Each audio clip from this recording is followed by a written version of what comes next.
Welcome મિત્રો. તો આજના લેક્ચરમાં આપણે ધોરણ 11 વિષય ગણિતમાં પ્રકીર્ણ સ્વાધ્યાય 3ના દાખલા ગણીશું. એમાં આપણે દાખલા નંબર 5 સુધી ગણતરી કરેલી હતી. હવે દાખલા નંબર 6 થી આપણે આગળ ચાલુ કરવાનું છે. તો એમાં જોઈએ તો દાખલા નંબર 6 માં ડાબી બાજુમાં આપણને આપેલું છે જે તમારી સમક્ષ રકમ છે.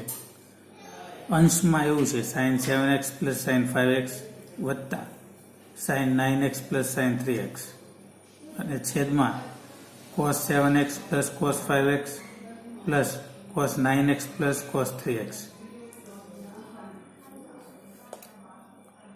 ઇઝ ઇક્વલ ટુ અહીંયા આપણે s પ્લસ s નું સૂત્ર મૂકીએ તો 2sc થાય અને અહીંયા s પ્લસ s પાછું સૂત્ર લાગશે તો 2sc છેદમાં c પ્લસ c એટલે 2cc અને અહીંયા c પ્લસ c એટલે 2cc. આ પ્રકારે આપણે સૂત્રો લગાડીએ તો 7x પ્લસ 5x બાય 2 એકવાર બંનેનો સરવાળો ભાગ્યા 2, 7x માઇનસ 5x બાય 2 એકવાર બંનેની બાદબાકી ભાગ્યા 2 વત્તા એ જ રીતે અહીંયા સાઇન સરવાળો ભાગ્યા 2 બાદબાકી ભાગ્યા 2. અંશ અને છેદમાં સાદરૂપ આપીએ તો આપણને મળે 2 sin 6x into cos x, 2 sin 6x into cos x plus 2 sin 6x into cos 3x અને છેદમાં મળશે 2 cos 6x into cos x plus 2 cos 6x into cos 3x. અંશ અને છેદમાંથી 2 સામાન્ય નીકળશે, 2 કોમન નીકળશે અને sin 6x નીકળશે બીજું 2 સાથે અંશમાંથી, છેદમાંથી 2 અને cos 6x. તો અંદર વધશે શું?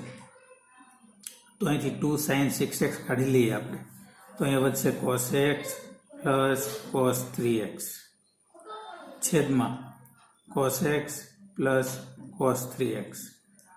2 કેન્સલ કરીએ, cos x plus cos 3x ના છેદમાં cos x plus cos 3x cancel કરીએ તો આપણને મળશે sin 6x ના છેદમાં cos 6x is equal two tan 6x, જે આપણે જવાબ લાવવાનો હતો જે આપણી જમણી બાજુ હતી. હવે એનાથી આગળ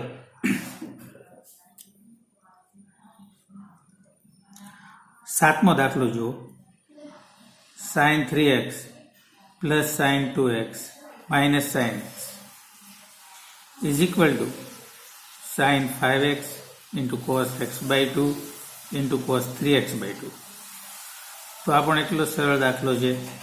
એમાં પહેલું અને છેલ્લું પદ એક સાથે લઈ લઈએ આપણે, જેથી કરીને આપણને s માઇનસ s ના ફોર્મ્યુલામાં x ની જે કિંમત મળે એ પૂર્ણાંક મળે, એટલા માટે આપણે પહેલું અને છેલ્લું પદ સાથે લીધું. આ રહ્યું sin 3x minus sin x plus sin 2x.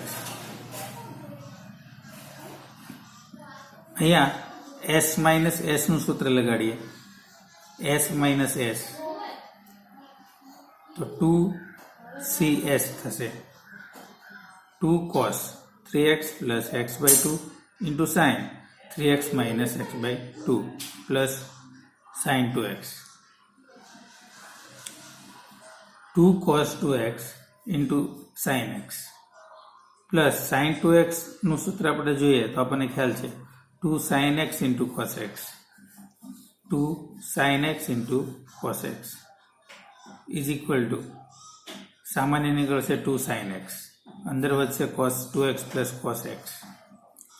cos 2x plus cos x માં આપણે સામાન્ય રીતે આપણે જોતા જ ખબર પડી જાય કે બંનેનો સરવાળો છે અને cos છે બંને, એટલે c પ્લસ c નું સૂત્ર મૂકીએ તો 2cc મળે. તો એ સૂત્ર અહીંયા મૂક્યું આપણે.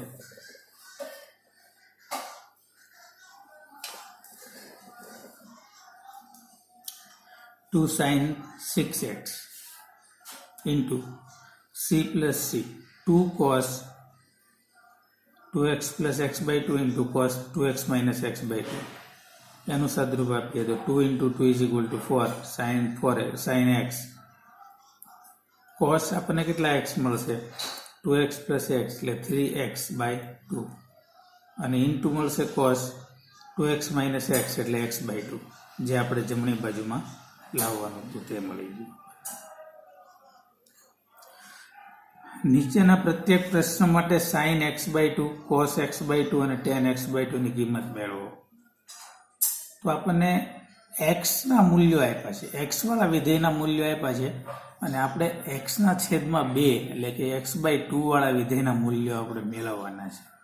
તો એ માટે આપણે શું કરવું પડે? જો પહેલો દાખલા નંબર 8 જોઈએ આપણે એમાં. તો tan x બરાબર -4/3 આપણને આપ્યું છે. tan x બરાબર -4/3 અને x એ બીજા ચરણમાં છે. x એ બીજા ચરણમાં છે એટલે એમાં સાઇન અને કોસેક ધન હોય, બાકીના બધા ઋણ હોય. એકમ વર્તુળમાં આપણને ખબર છે ઓલ એસટીસી પ્રમાણે બીજા ચરણમાં સાઇન અને કોસેક છે એ ધન છે, બાકીના બધા ઋણ છે. એટલે સાઇન અને કોસેક સિવાયના જે છે કોસ અને ટેન એ બધા ઋણ આવશે. તો જોઈએ sec² x is equal to 1 plus tan² x. તો 1 ના 1 tan² x ની કિંમત આપણને tan x ની કિંમત જાણીએ છીએ આપણે -4/3. તો -4/3 નો સ્ક્વેર કરીએ. 1 plus 16/9 sec² x is equal to 25/9 અને એનું સ્ક્વેર રૂટ લઈ લઈએ આપણે. તો sec² x નું square root sec x is equal to બરાબરની સામે લઈશું આપણે સ્ક્વેર રૂટ એટલે પ્લસ ઓર માઇનસ બંને નિશાની આપણે લેવી પડશે. સ્ક્વેર રૂટ થશે એટલે માઇનસ પણ થશે, પ્લસ પણ થઈ શકે. 25/9 નું સ્ક્વેર રૂટ થશે 5/3. હવે sec આપણને 5/3 મળ્યો તો cos આપણને 3/5 મળશે. એનો વ્યસ્ત છે, sec અને cos એકબીજાના વ્યસ્ત છે. cos મળી ગયો. બસ બધામાં cos સુધી મેળવવાની પ્રક્રિયા એક સમાન જ રહેશે. cos મળે ત્યાર પછી પણ હવે આપણે sin² x/2 મેળવવું હોય તો એનું સૂત્ર છે આપણી પાસે. sin² x/2 is equal to 1 minus cos x/2. તો 1 માઇનસ cos x ની કિંમત મૂકો. cos x ઋણ લીધા છે કેમ કે x બીજા ચરણમાં છે. અહીંયા આનું સાદુરૂપ આપીએ તો 8/10 એટલે કે 4/5 અને એનું સ્ક્વેર રૂટ લઈએ તો પ્લસ ઓર માઇનસ 2/5 થશે. હવે આ x/2 કયા ચરણમાં છે અને એના આધારે sin x/2 નું જે મૂલ્ય છે એ ધન કે ઋણ હોઈ શકે. તો એ પોર્શન આપણે છે તે આગળ ત્રિકોણમિતીય સમીકરણોમાં સમજશું. અત્યારે આપણે જવાબ અહીંયા સુધી સમજીએ, અહીં સુધી મર્યાદિત રાખીએ. આ પછીનો જે કોન્સેપ્ટ છે કે જ્યારે x છે એ બીજા ચરણમાં હોય તો x/2 એ કયા ચરણમાં હોઈ શકે એના માટેની જે રીત છે હું તમને પછી સમજાવીશ. અત્યારે આપણે ફક્ત યાદ રાખશું કે sin² x/2 is equal to 4/5 છે તો sin x/2 is equal to plus or minus 2/5 થાય. બસ. તો બીજું cos મળશે કેવી રીતે? cos² x/2 બરાબર 1 plus cos x/2. sin માટેનું સૂત્ર આ છે 1 minus cos x/2 અને cos માટેનું સૂત્ર 1 plus cos x/2. કિંમત મૂકીએ, સાદુરૂપ આપીએ તો આપણને cos x/2 plus or minus 1/5 મળશે.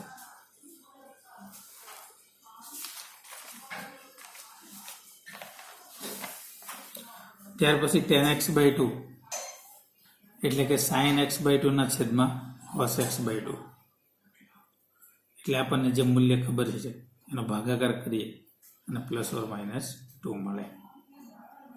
cos -1/3 x એ ત્રીજા ચરણમાં છે. આ જ રીતે આ દાખલો ગણવાનો છે, એક હોમવર્કમાં આપું છું. અને એના પછીનો દાખલો જે આપણે છે 10મો એ પાછો આપણે ગણીએ છીએ. 10મો દાખલો છે એમાં sin 1/4 x એ બીજા ચરણમાં છે. તો સાઇન પરથી cos સ્ક્વેર એક્સ મળશે. cos square x is equal two 1 minus sine square x. 1 minus 1 by 16, 15 by 16.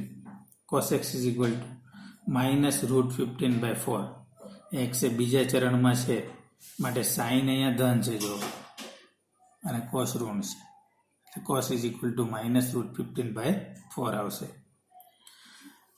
હવે sin સ્ક્વેર x by 2 મેળવવા માટેનું આપણે સૂત્ર અગાઉ જોયું તે પ્રમાણે 1 minus cos x by 2. cos x સુધી મેળવવાનું. cos x આવી જાય ત્યારથી બધું પછી સમાન જ રહેશે. cos x આવે એટલે ડાયરેક્ટ આ સૂત્ર મૂકશું આપણે. sin સ્ક્વેર x by 2 મેળવવાનું 1 minus cos x by 2. 1 minus root 15 by 4 by 2 એટલે કે 4 plus root 15 by 8 આપણને આ મળશે sin સ્ક્વેર x by 2. હવે અંશ અને છેદને 2 વડે ગુણીએ તો આપણને આવું મળે 8 plus 2 root 15 by 16. હવે 8 ના ભાગ પાડીએ. રૂટ 5 નો સ્ક્વેર પ્લસ રૂટ 3 નો સ્ક્વેર એટલે 5 plus 3 8 2 અને 2. Root 15 is equal to root 5 into root 3. તો આ પૂર્ણાંક ત્રિપદી બની a square plus 2ab plus b square. એનું સ્ક્વેર રૂટ શું નીકળશે?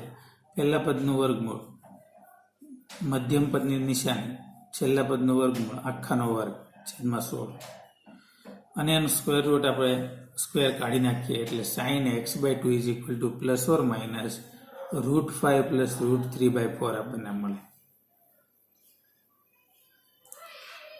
એમાં પણ ચરણ પ્રમાણે નિશાની નક્કી કરવાની છે એ આપણે આગળ જોઈશું. હવે cos સ્ક્વેર x by 2 જેમ આપણે જોયું sin સ્ક્વેર x by 2 બરાબર 1 minus cos x by 2 એમ cos સ્ક્વેર x by 2 બરાબર 1 plus cos x by 2. 1 cos x ની કિંમત છે માઇનસ 15/4 રૂટ 15/4 by 2 એટલે આવશે આવું 4 minus રૂટ 15 by 8.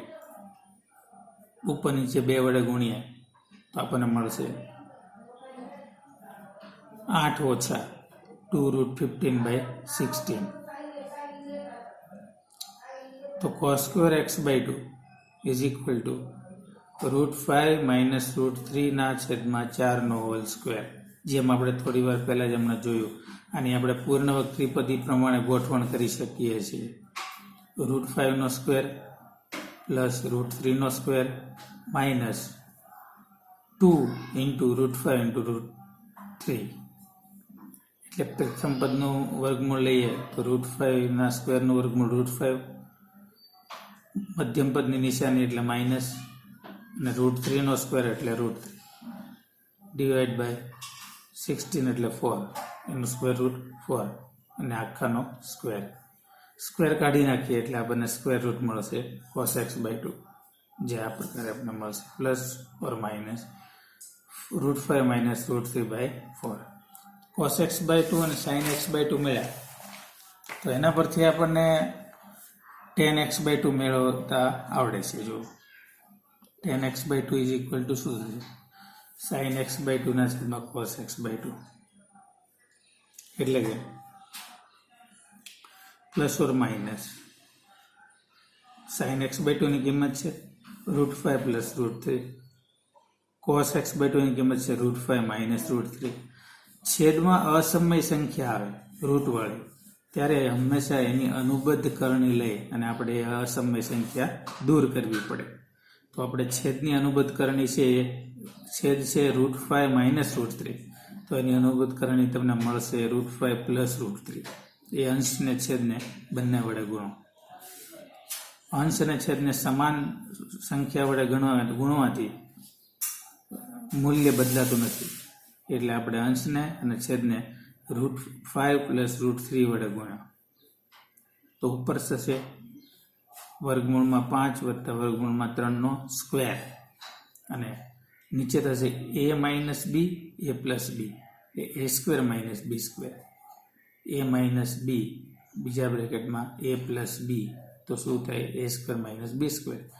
તો રૂટ 5 માઇનસ રૂટ 3 એકવાર બાદ બાકી એકવાર બંનેનો સરવાળો √5 પ્લસ √3 તો આપણને શું મળશે તો 5 માઇનસ 3 √5 નો સ્ક્વેર એટલે 5 અને √3 નો સ્ક્વેર એટલે 3 અને અહીંયા મળશે આપણને √5 પ્લસ √3 નો હોલ સ્ક્વેર એટલે કે 5 પ્લસ 3 પ્લસ 2 √15 અને સાદુરૂપ આપીએ તો પ્લસ ઓર માઇનસ 8 પ્લસ 2 √15/2 એટલે કે 2 વડે ભાગાકાર કરીએ તો પ્લસ ઓર માઇનસ 4 પ્લસ √15 આપણને મળે જે 10 x/2 નું મૂલ્ય છે 10 x/2 હવે x જે છે જે તે ચરણમાં હોય જેમ કે બીજા ચરણમાં હોય તો x/2 એ પ્રથમ અથવા ત્રીજા ચરણમાં હોઈ શકે એ આપણે આગળ જતા ત્રિકોણમિતીય સમીકરણો જે છે એમાં સમજશું એટલે અત્યારે આપણે આ દાખલો આટલા સુધી જ ગણીએ છીએ તમને માત્ર મૂલ્ય મળી જાય છે ચિહ્ન કેવી રીતે મૂકવું એ પછી હું તમને સમજાવીશ તો અત્યારે અહીં સુધીનું આટલું શીખો આગળનું પછી જોઈ લઈશું થેન્ક યુ